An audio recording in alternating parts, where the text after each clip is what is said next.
Benarkah pembatasan perjalanan dinas luar negeri bisa menghemat anggaran hingga 15 triliun rupiah? Kami bahas malam hari ini bersama Ujang Komarudin, juru bicara Kantor Komunikasi Kepresidenan, bergabung juga dengan Direktur sekaligus peneliti Pusat Kajian Hukum dan Anggaran Yenti Nurhidayat. Selamat malam, Bu Yenti. Kang Ujang, selamat malam. Selamat malam, Mbak Audrey, Mbak Yanti. Malam, Pak Ujang. Waalaikumsalam. Kang Ujang, jadi sebenarnya apa sih yang mendasari nih Presiden Prabowo mengeluarkan aturan ini melalui Mensesnek? Ya, sangat jelas, sangat clear ya bahwa Pak Presiden ingin melakukan efisiensi. Yang kedua juga mengurangi kebocoran-kebocoran anggaran yang terjadi di pemerintahan. Yang ketiga tentu ada transparansi yang dilakukan oleh pejabat tinggi negara ya dalam konteks penggunaan keuangan negara. Oleh karena itu kalau kita lihat dari pidato-pidato Pak Presiden sangat jelas sering mengatakan ingin memberantas korupsi, lalu ingin mengurangi kebocoran dan ingin kerjanya efektif dan efisien. Itu aturannya dimulai kapan, Kang?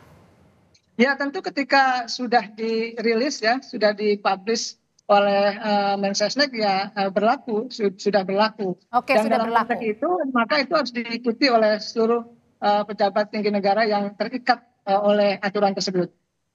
Termasuk juga dengan pemerintah daerah yang dibatasi perjalanan dinasnya atau hanya tingkat menteri saja? Ya, termasuk kepala daerah kan, gubernur, wali kota, termasuk wakil gubernur, wakil wali kota, bupati.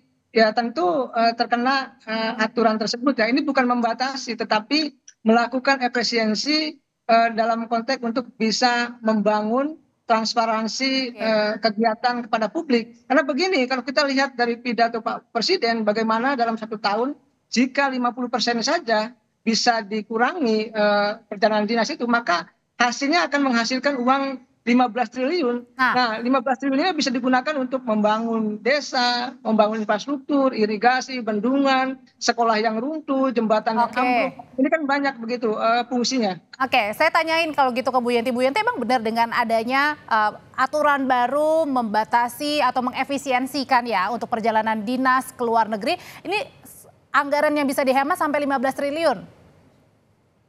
Ya, secara normatif betul ya Mbak ya. Ini langkah efisiensi memang dan pengetatan aturan ini sebenarnya sudah ada sejak lama. Tapi problemnya adalah di main-main di implementasinya itu. Kalau dulu kita lihat PMK nomor 164 tahun 2015 yang kemudian direvisi kedua kalinya menjadi PMK 181 2019, itu sebenarnya hampir sama. Tetapi kemudian problemnya adalah di implementasinya, ini yang harus ada pengawasan menyeluruh gitu loh. Jadi sebenarnya keputusan ini atau aturan ini bukan barang baru gitu maksudnya Bu Yenti? Bukan barang baru. Dulu juga sudah ada aturan bahwa sekarang ditegaskan dan ingin diperketat oleh pemerintahannya Pak Prabowo. Saya pikir ini langkah yang bagus. Tahun 2023 aja kalau masih ingat itu laporan LHP BPK, audit BPK itu menemukan kebocoran dari perjalanan dinas ini aja hampir 39,26 miliar ya. Jadi kalau misalnya tadi dibilang bahwa dengan pengetatan ini akan mengefisienkan sekitar 15 triliun, bisa saja karena menurut hitungan kami itu dia akan membantu mengefisienkan sekitar 50% dari perjalanan dinas yang sudah ada di sekarang. Tapi sebenarnya kalau dilihat dari yang aturan sebelumnya dengan yang sekarang ini pembedanya di mana nih kalau gitu? Pembedanya di jumlah dan kemudian di izin. Kalau sekarang itu kan memang tegas ya dibilang harus seizin presiden. Ya. Kalau dulu secara berjenjang. Jadi atau oleh pejabat yang berwenang untuk memberikan izin. Nah, kalau sekarang secara tegas dibilang presiden. Kalau menurut saya ini mungkin perlu ini juga ya, diperhatikan juga ya. Apakah presiden kita akan punya banyak waktu itu untuk menganalisis ACC gitu ya. Betul. Nah, oke, kalau gitu Bu Yenti sebenarnya kalau tadi kan dibilang kan ada juga sudah ada aturannya, tapi kemudian implementasinya kemudian yang menjadi bermasalah. Sebenarnya waktu itu temuannya apa sih Bu Yenti?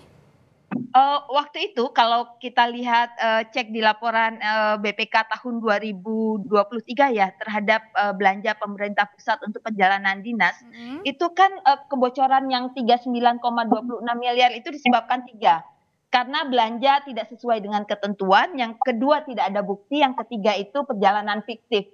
Jadi ini juga harus diwaspadai oleh pemerintah tuh. Ini baru yang bocor ya, kalau yang Oke. tidak efisien kan beda lagi cara ngitungnya. Oke, kalau gitu saya tanyain ke Kang Ujang. Kang Ujang tuh udah ada temuannya, padahal dulu itu ada sekitar 39 lebih ya temuan untuk bocornya justru malah. Ya, ini ingin kita tata ya, ingin kita bereskan, ingin kita lakukan perbaikan-perbaikan di sana-sini terkait dengan persoalan perjalanan dinas luar negeri tersebut. Oleh karena itu, komitmen Pak Prabowo tidak main-main untuk bisa mengefisiensikan ya Baik. anggaran perjalanan dinas tersebut. Ini komitmen kenegaraan, kebangsaan yang dilakukan oleh Pak Presiden untuk sama-sama bahwa ya uang rakyat harus kembali ke rakyat. Oleh karena itu, ya ini harus kita dorong, harus kita bangun Baik. terkait dengan penggunaan uang negara tersebut agar kembali kepada rakyat. Baik, berarti catatannya adalah tinggal di pengawasan ya, karena aturannya sudah bagus begitu. Terima kasih Kang Ujang. Ada satu lagi Mbak. Singkat aja Bu Yenti. Ya, selain di pengawasan tadi sebenarnya yang perlu dilakukan di awal ya untuk pencegahan itu adalah analisis yang mendalam terhadap Renja dan RKA. Jadi itu nanti bisa Baik. dipastikan apakah, kegiatan ini, perlu dilakukan atau tidak untuk luar negeri. Jadi Oke, perlu nanti kita pantau bersama kalau gitu ya. Bu Yenti terima kasih, Kang Ujang terima kasih, selamat malam. Selamat malam, sama-sama Mbak Audrey, Mbak Yenti. Ya, sama-sama Pak Ujang.